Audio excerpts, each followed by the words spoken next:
बिस्मिल्लाहिर्रहमानिर्रहीम। आज मैं और हज़रत मुफ्ती मोहम्मद इफ्तिखार अहमद साहिब क़ासमी दामत बरकातुहुम वो अहबाब जो केजे हल्ली और डीजे हल्ली में यूपा की वजह से अभी भी जेल में बंद हैं, उनसे एक मुलाक़ात के लिए हम पहुँचे। तो जेल के अंदर वहाँ के जो चीफ़ सुप्रीडेंट हैं और इसी तरह सुप्रीडेंट हैं और वहाँ के जो पुलिस अहलकार हैं, उन्होंने ऊपर ही इन तमाम वहाँ के जो 30 पर 8 नौजवान इस वक्त अब बंद हैं, तो उनको एक जगह जमा करके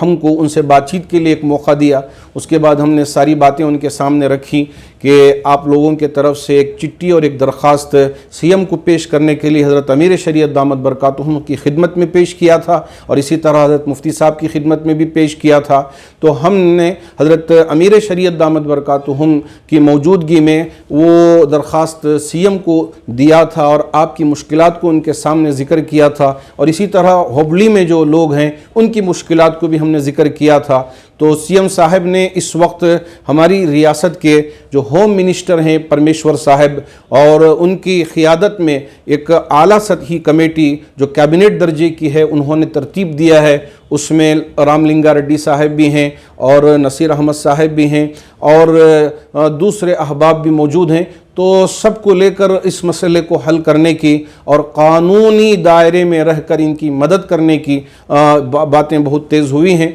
तो हम उन बातों को उनके सामने रखा और उनको तसल्ली दी कि ये हमारा मुल्क है। हो सकता है कि कभी किसी पे हालात आ जाते हैं, तो इससे कभी बददिल होना नहीं है और बिल्कुल हमको बागी बनना नहीं है और बिल्कुल आपे से बाहर होना नहीं है, बल्कि हम अपने दायरे में रहकर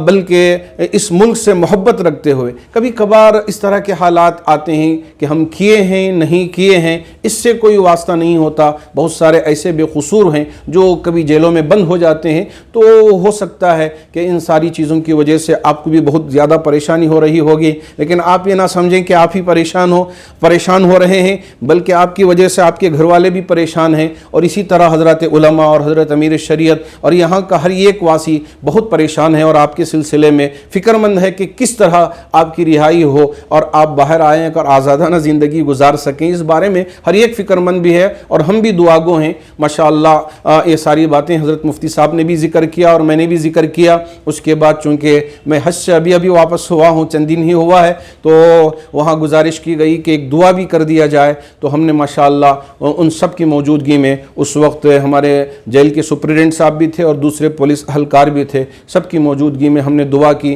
माशाअल्लाह एक रिक़त अंगीज़ आमीज़ दुआ थी, एक दर्द भी था, एक जज्बा भी था। तो उन लोगों ने भी बहुत ही जज्बे के साथ और दर्द के साथ उस दुआ में शरीक रहे और गुजारिश की कि हज़रत अमीर शरीयत भी हज़रत उलमा भी उनके हक़ में दुआ करते रहें ताकि जल्द अज जल्द उनकी रिहाई हो जाए और वो भी जेल के अंदर कुरान शरीफ की याद करने में और दूसरी चीज़ों के पढ़ने पढ़ाने में भी इस वक्त वो मसरूफ़ भी हैं। अपने चंद हालात को भी उन्होंने ज़िक्र किया है। हम उम्मीद करते हैं कि उनके लिए इंसाफ मिलेगा और जो यूपा लगाया गया है वो एक दहशतगर्दों पे लगाए जाने वाला एक क्लास है, वो जो लगाया गया है